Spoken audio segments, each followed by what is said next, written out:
सर्वगुण संपन्न बहू, घर की मुर्गी दाल बराबर। ये कहावत तो आपने सुनी ही होगी। इसी कहावत का जीता जागता उदाहरण है हमारी निर्मला देवी जी, जिन्हें अपनी बहू के अंदर कभी कोई गुण नजर ही नहीं आता। अरे अरे अरे अरे, छी छी छी छी, ये कैसी सब्जी बनाई है। ना तो इसमें ठीक से नमक का कोई स्वाद आ रहा है, ना ही मिर्च का। तुझे पता है आज खाने पर मेरी जीजी अपनी बहू के साथ आ रही है, उसके बाद भी तूने सबके लिए ऐसा खाना बना डाला। लेकिन माँ जी, अभी तो मैंने सब्जी चख कर देखी, बिल्कुल ठीक तो बनी है। मुझे तो इसमें कोई कमी नजर नहीं आ रही। अरे चुप कर। अरे कहाँ है निर्मला? अरे जीजी आ गई, जल्दी से चाय चढ़ाओ उनके लिए।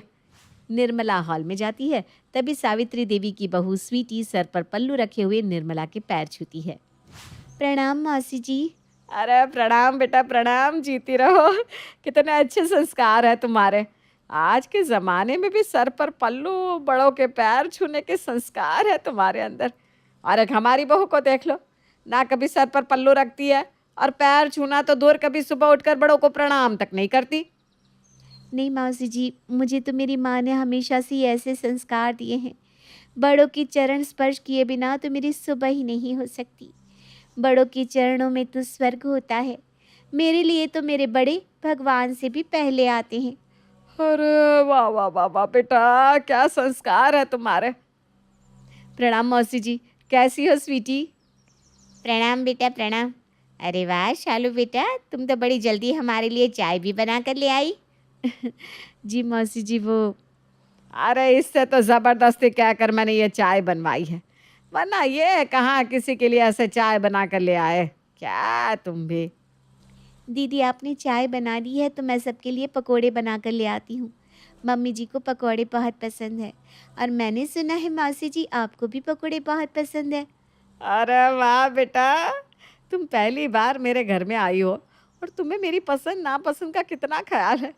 अरे कैसे देखो, इतने साल हो गए इस घर में ब्याह कर आए हुए, आज तक कभी मेरे लिए इस तरह पकोड़े नहीं बनाए इसने। लेकिन माँ जी, अभी पिछले हफ्ते ही तो मैंने आपके लिए पकोड़े। अरे चुप कर तू। जा स्वीटी बहू, तू हमारे लिए पकोड़े बना कर ले आ बेटा। स्वीटी किचन में जाकर उनके लिए पकोड़े बनाकर ले आती है। माँ जी, आपको प्याज के पकोड़े पसंद है ना, इसलिए मैंने आपके लिए प्याज के पकोड़े ज़्यादा बनाए हैं।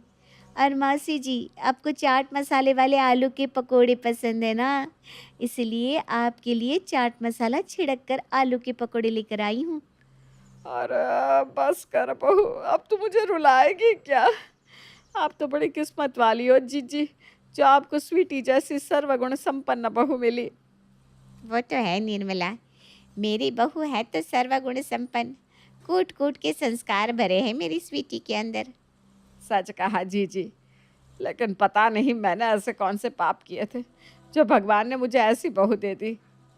लेकिन मम्मी जी, मैं तो आपकी हर बात मानती हूँ।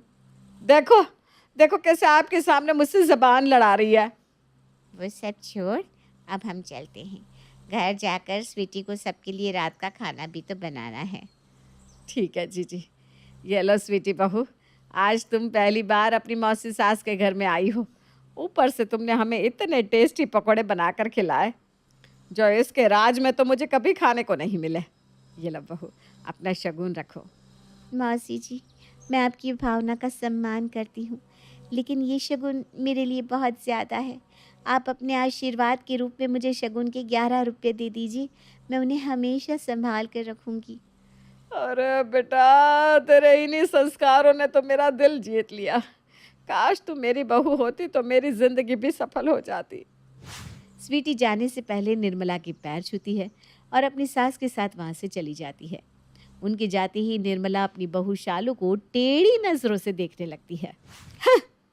अरे अब मैंने क्या किया? देखा कैसी सर्वगुण संपन्न बहू है जीजी की, बिना बोले मेरे लिए चाट मसाले वाले आलू के पकोड़े बना कर ले आई। और एक तू है जिसे कुछ बनाने को कहो तो वो चीज़ बनाने से पहले तेरा मुंह बन जाता है। अब ये क्या कह रही हो माँ जी, मैंने कब किया ऐसा? याद कर, उस दिन जब मैंने तुझे बादाम वाली खीर बनाने को बोला था तो कैसे मेरे मुंह पर मना कर दिया था तूने। अरे लेकिन उस दिन आपकी शुगर बहुत ज़्यादा बढ़ी हुई थी, इसलिए मैंने आपको खीर खाने को नहीं दी। बस बस, सब जानती हूँ मैं। निर्मला मुंह बनाकर अपने कमरे में चली जाती है। कुछ दिन बाद प्रणाम मौसी जी, पाए लागू। अरे जीती रे बेटा, खुश रहे। मौसी जी, आज मैंने घर पर दही वड़े और पापड़ी चाट बनाई थी। माँ जी ने बताया कि आपको भी दही वड़े और पापड़ी चाट बहुत पसंद है, इसलिए मैं आपके लिए भी ले आई। वाह बहू, आज कितने दिनों बाद मुझे दही बड़े और पापड़ी चाट के दर्शन हुए हैं। एक तो है जो मेरी पसंद का इतना ख्याल रख रही है, वरना मैं इसे इतनी बार कहती हूँ ये मेरे लिए कभी मेरी पसंद की चीज़ें नहीं बनाती। लेकिन मम्मी जी आप ही तो कहती हैं ऑयली खाने से मुझे एसिडिटी होती है, वरना मैं तो हर संडे आपके लिए दही बड़े और पापड़ी चाट बना लूँ। वो क्या है ना शालू दीदी, मैं जानती हूँ कि ज़्यादा तले खाने से मौसी जी को एसिडिटी होती है। इसीलिए उस दिन पकौड़े बनाते हुए भी मैंने अच्छी तरह से टिश्यू पेपर से उनका सारा एक्स्ट्रा ऑयल निकाल दिया था। और घर पर तो मैंने एयर फ्रायर लाया हुआ है, ताकि सबको बिना ऑयल के अच्छा अच्छा खाना बनाकर खिला सकूं। मैंने ये सब कुछ ना एयर फ्रायर में बनाया है मौसी जी। इस खाने से आपको बिल्कुल भी एसिडिटी नहीं होगी। अच्छा मौसी जी, प्रणाम। अब मैं चलती हूँ, मुझे घर जाकर माँ जी के सर की तेल मालिश भी तो करनी है। हैं? हाँ हाँ बेटा तुम जाओ, ये सब तुमने ना बहुत अच्छा बनाया है, खाकर मज़ा आ गया। जीजी को मेरी याद देना। जी मौसी जी। स्वीटी के जाने के बाद इससे कहते हैं सेहत का ख्याल रखना। तुझसे तो बस हर काम के लिए बहाना बनवा लो।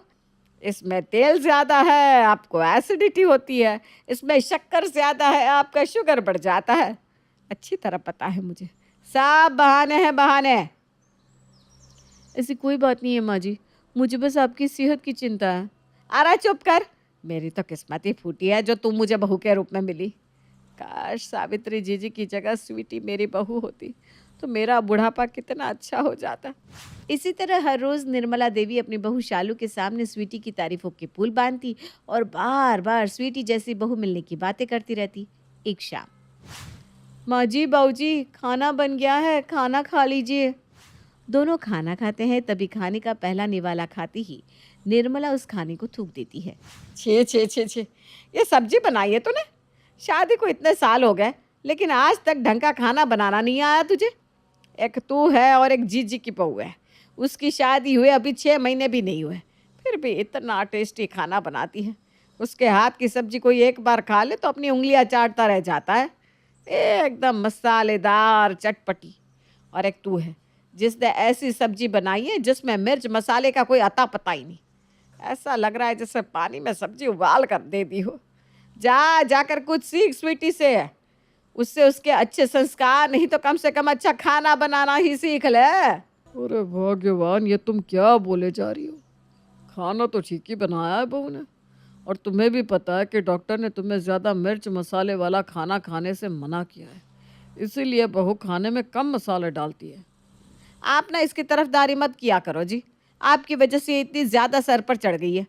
नहीं खाना मुझे इसके हाथ का खाना। जा ले जा इसे यहाँ से। मैं तो आज जीजी के घर जाकर स्वीटी बहू के हाथ का खाना ही खाऊंगी। निर्मला मुंह चढ़ाकर अपनी जीजी के घर जाती है, लेकिन घर में घुसते ही उसे चिल्लाने की तेज तेज आवाज सुनाई देती है। अरे जीजी के घर में तो सब बड़े शांत रहते हैं, तो आज घर में इतनी चिल्लम चिल्ली कौन कर रहा है? देखो तो। तुम दोनों बुड्ढी बुढ़ियों ने पागल करके रख दिया है मुझे। जब से घर में आई हूँ मुफ्त की रोटियां हजम किए जा रहे हो। अब एक और दिन भी अपने साथ इस घर में रहने नहीं दूंगी मैं तुम्हें। लेकिन स्वीटी, तुमने तो कहा था तुम हमेशा मम्मी पापा की सेवा करोगी। मुझे जितनी सेवा करनी थी मैं कर चुकी। और अगर तुम्हें अपने माँ बाप पर ज्यादा प्यार आ रहा है ना, तो तुम्हें भी इन दोनों के साथ घर से बाहर फेंक देती हूँ। फेंक दो। नहीं नहीं नहीं नहीं, तो जाओ यहाँ से। स्वीटी अपने सास ससुर को उनके सामान समेत घर से बाहर फेंक देती है। स्वीटी का असली रूप देखकर आज निर्मला जी की तो होश ही उड़ जाते हैं। वो अपनी जीजी और जीजाजी को अपने घर ले आती है। अरे मौसी जी आप यहाँ? मम्मी जी आप तो वहाँ पर स्वीटी के हाथ का खाना खाने गई थी, इतनी जल्दी आ भी गई, वो भी मौसा जी और मौसी जी के साथ। अरे काहे का खाना बहू, उस चुड़ैल ने तो हमें घर से धक्के मार कर निकाल दिया।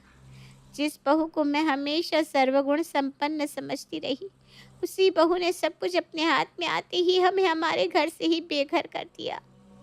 अरे बाप रे बाप, अच्छा हुआ कि मम्मी जी के कहने पर मैं स्वीटी जैसी नहीं बनी, वरना मम्मी जी आज आप भी हैं। वैसे अगर आप अभी भी चाहती हो तो मैं बन जाती हूँ स्वीटी जैसी। इससे स्वीटी जैसी सर्वगुण संपन्न बहू लाने की आपकी ख्वाहिश भी तो पूरी हो जाएगी ना। अरे नहीं नहीं बहू, तू ही मेरी सर्वगुण संपन्न बहू है।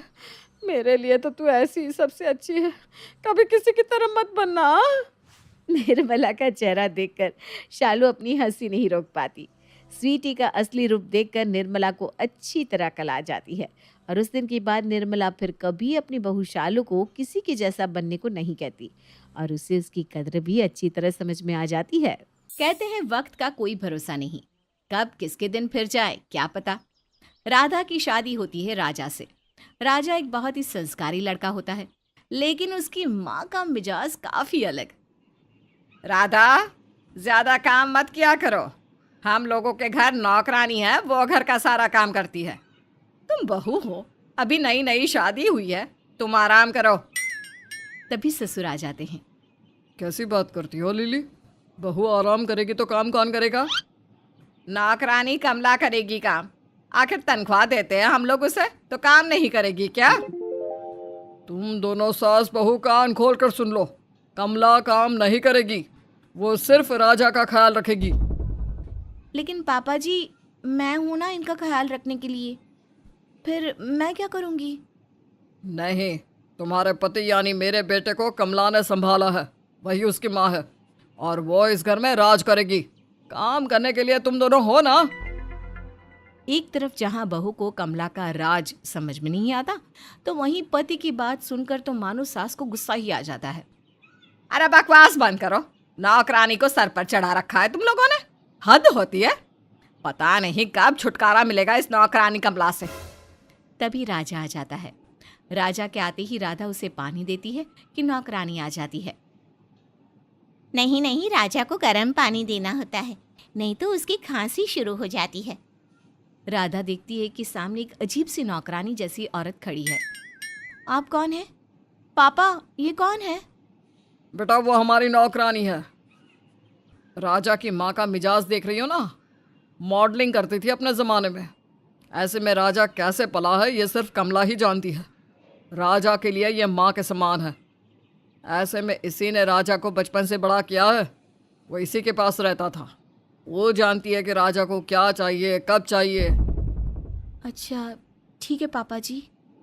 तभी नौकरानी, जो कि काफी सालों से उस घर में होती है और खुद को राजा की माँ समझती है, राधा पर सास की तरह हुक्म चलाने लगती है।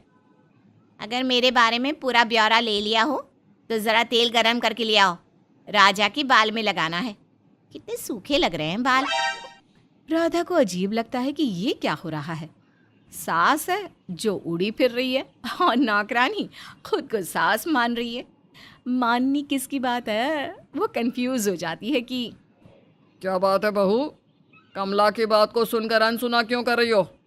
वो राजा के बाल में तेल लगाने के लिए तेल मांग रही है ना, ला कर दो उसे। और हाँ बहू, कमला की कोई बात ऐसी ना हो जो तुम ना मानो, वरना ठीक नहीं होगा, समझी? ससुर की डांट सुनकर राधा चुपचाप तेल गरम करने चली जाती है। हाय रे किस्मत, जो सास है वो बहन बनकर घूम रही है और जो नौकरानी है वो सास बनी है। राधा तेल गरम करके नौकरानी को दे देती है। क्या रे बहू, तेरे को पता नहीं क्या, कटोरी गरम है ना तो किसी चीज़ में रख कर देनी होती है। हाँ राधा, माँ जी का हाथ जल जाएगा तो रुको माँ जी, मैं लेकर आता हूँ। राजा के मुंह से नौकरानी के लिए माँ शब्द सुनकर राधा हैरान हो जाती है। वहीं राजा तेल को प्लेट में रखकर नौकरानी को देता है और वो उसके सर पर तेल लगाती है। वाह माँ जी, मज़ा ही आ गया। तभी राधा की सास वहाँ से निकल रही थी। अगर आपका घूमना हो गया हो तो ज़रा रसोई में भी नज़र डाल लो, जब देखो तब मटकना, खाना भी लगाना है। सास नौकरानी को न जाने क्यों कुछ नहीं कहती। हाँ राधा, खाना लगा दो, वैसे भी मेरी योगा क्लास है, खाने के बाद मैं थोड़ा आराम करूँगी, फिर ग्रीन टी लेकर योगा जाऊँगी। जी माँ जी, मैं दोनों का खाना लगा देती हूँ। राधा 2 प्लेट में खाना लेकर आती है। एक प्लेट अपनी सास और दूसरी प्लेट राजा के सामने रख देती है। वाह बहू, और मेरी थाली कहाँ है? राधा को गुस्सा आता है। आपको क्यों खाना दूं मैं? और वैसे भी ये खाना हम लोगों के लिए है। आपके लिए कल की दाल है, वो ले लेना। हाय रे, राधा की आवाज़ पूरे घर में गूंज रही थी। राधा की सास हैरानी से राधा की ओर देख रही थी। तभी वहां ससुर आ जाते हैं। राजा भागकर नौकरानी का हाथ पकड़ लेता है। कितनी जबान चल रही है इसकी। अरे जिस पति की पत्नी बनकर आई है ना, उसे मैंने पाला है, मैंने, समझी? खाना कैसे नहीं खिलाती तू, वो मैं देखती हूँ। और रहा सवाल कल की दाल का, तो अब वो दाल तू खाएगी। बढ़िया ही। राधा, यही संस्कार है तुम्हारे घर के? अरे बड़ों से बात करने की तमीज नहीं सिखाई तुम्हारे माता पिता ने? देखिए पापा, एक नौकरानी के लिए मेरे मम्मी पापा के संस्कार की बात नहीं करे तो अच्छा होगा, समझे? राधा ये बोलकर वहां से निकल रही थी कि तभी अचानक उसके कान में उसके पति राजा की आवाज आती है। देखो राधा, कमला माँ का अपमान करके तुमने ठीक नहीं किया। या तो तुम उनसे माफी मांगो या घर से निकल जाओ। अरे ये तो किसी फिल्मी ड्रामे की तरह लग रहा है। नौकरानी से माफी, नहीं तो घर से बाहर। ये क्या माजरा है? राधा नौकरानी से तभी तो माफी मांग लेती है और कमरे में चली जाती है, लेकिन वो ठान लेती है कि वो पता लगा कर रहेगी कि क्या सिर्फ इसलिए कि नौकरानी ने पति को पाला है वो इस घर में राज कर रही है, या फिर मामला कुछ और है। राधा अपनी सास के पास जाती है। माँ जी, मैं अंदर आऊं? राधा की सास बेहद हाई फाई सी औरत थी। वो राधा को देख कर कहती है, हाँ हाँ राधा, बोलो क्या काम है? सब ठीक है ना?